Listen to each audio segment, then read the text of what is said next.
Hey guys, today we're going to be learning a card control which you can use to secretly control a spectator's card to the bottom of the pack. So you can see what it looks like right here. It looks really clean, and it does seem as if the spectator's card gets just slowly slid into the centre of the pack and you square up the deck, but before they know it the card is actually on the bottom. So I think it's quite a deceptive control. The visuals of it are quite good because it is quite convincing that the card goes into the centre. So that's what we're going to be learning today. Let's get into it.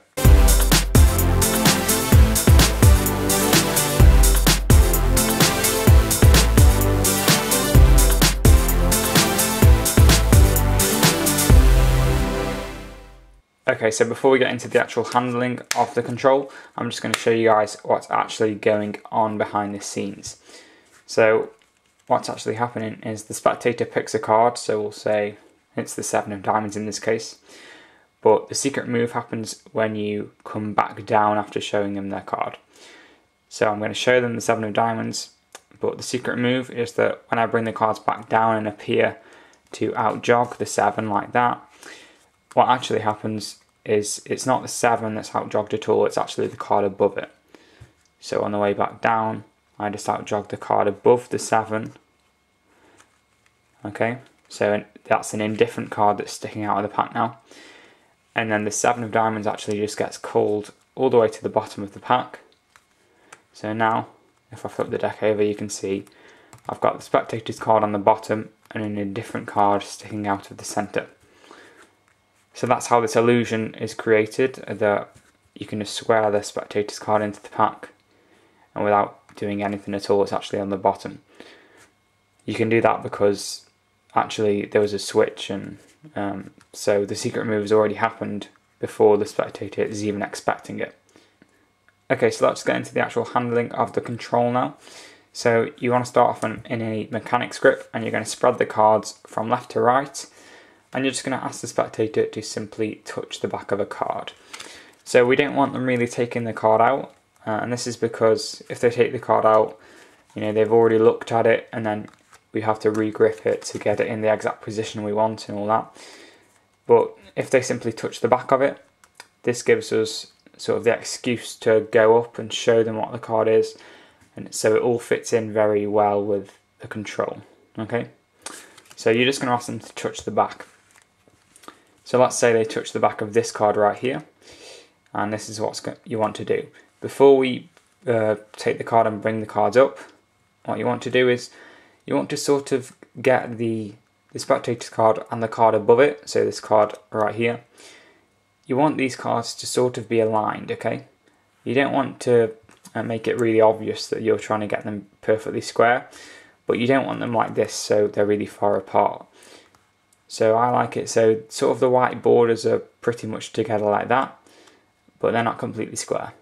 And this just makes it a whole lot easier to outjog this card above the spectator's card rather than the spectator's card, and it makes the illusion easier to execute when we get around to that stage of the effect.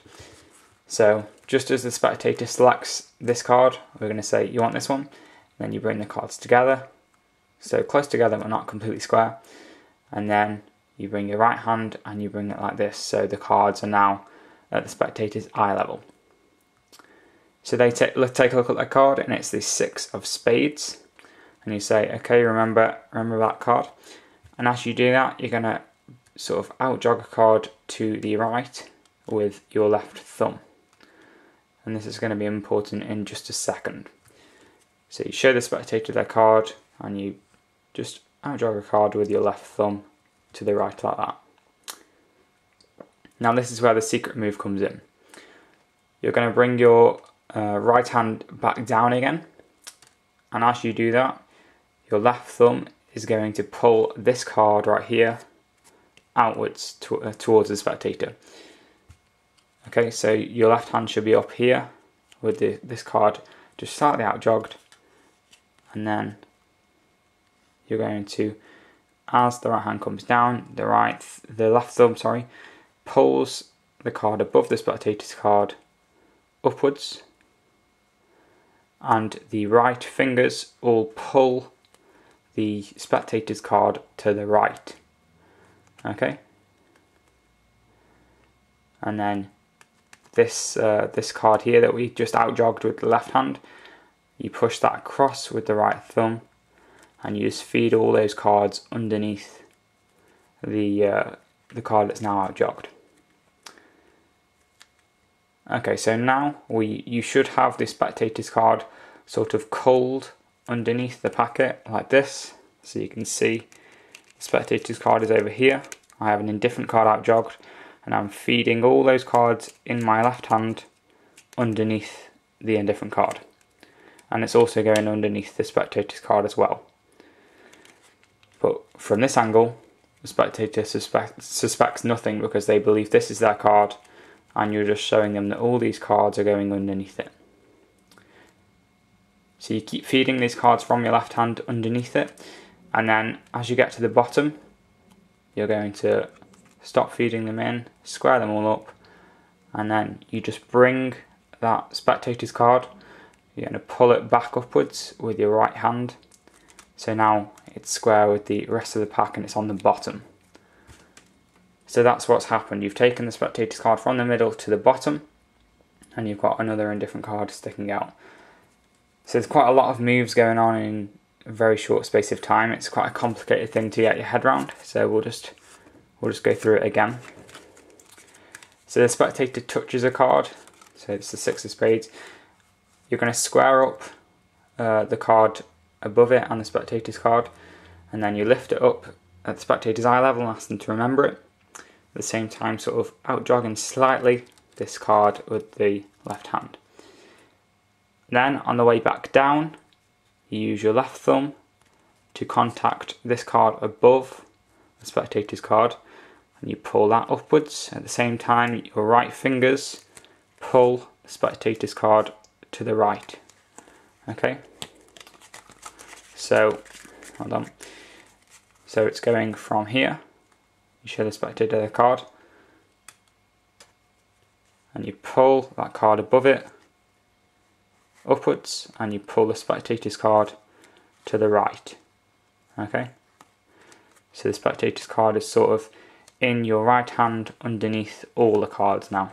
It's not in the spread anymore. You feed all the cards in your left hand underneath it, and then you bring that 6 of spades onto the bottom.